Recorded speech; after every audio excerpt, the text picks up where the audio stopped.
Alright, I got about half the cement board up. I used Hardy board with Hydro Defense technology. Oh my god! Wow! It's supposed to be 100% waterproof, so if it works as advertised, this may be the way I do it from now on. Welcome back to the channel, I'm Nick. Today we're going to be working on the shower pan.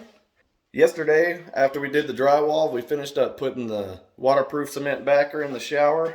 Now I'm getting ready to fill in my cutout where my drain's at, set my Kerdi flange, and start doing the slope for the shower pan. Alright, so we got our pipe cut down to the proper depth.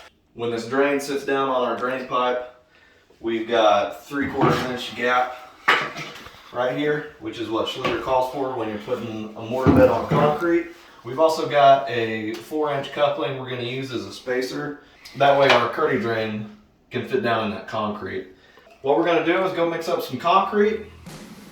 We're going to fill this in a little bit, set our spacer down on top of that wet concrete, and then fill it the rest of the way in. And then we can start filling in the bottom of that with mortar so we can have proper support.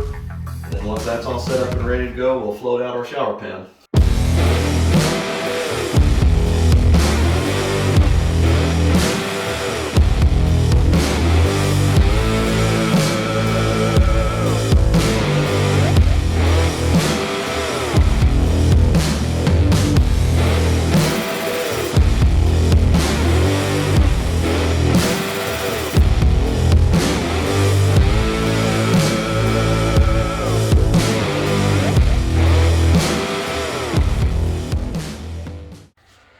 Okay, so this is kind of what I was talking about with this spacer.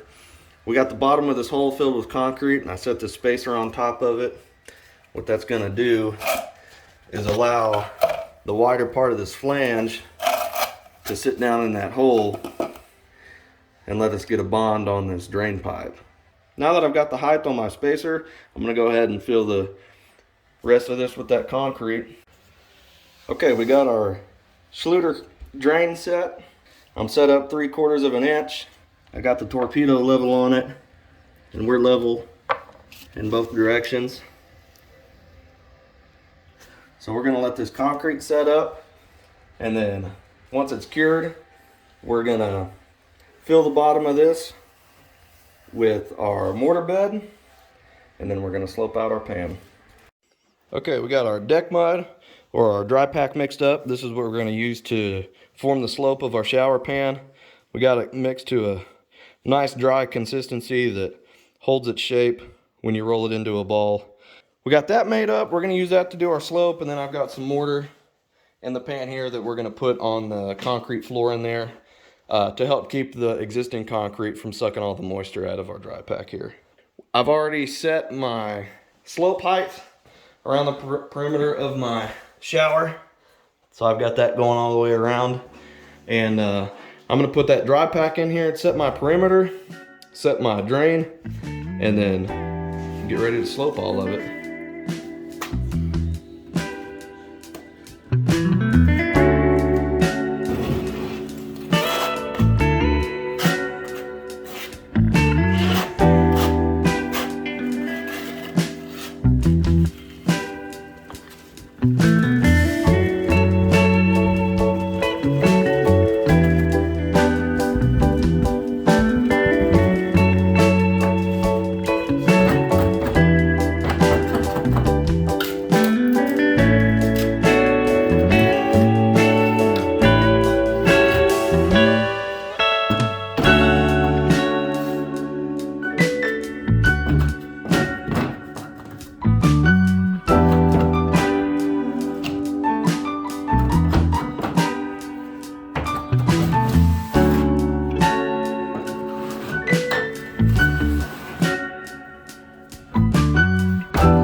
our slope shower pan put in. Got a nice long time lapse of that. Basically what I did was I set my perimeter height with a laser level. Frickin' laser beams attached to their heads. And then drew it with a pencil on the wall. And that gave me my slope, the pitch of the floor, which ended up being, well, it was 3/4 inch higher on the outside wall than it was from the lip of the drain. And so that gave me a 1/4 inch per foot of slope on the pan floor. Once I got my line drawn, I set my perimeter all the way around with the dry pack, and then I set right underneath my drain, and then I just filled the middle in and screeded it off with some 2x4s and troweled it flat with the steel trowel. So we'll come back tomorrow and put a Schluter membrane over the top of it, and then probably start waterproofing the seams on these walls. And we're going to be ready to tile here real soon. Thanks for watching. If y'all are enjoying these videos, subscribe to the channel, like the video. We'll see you in the next one.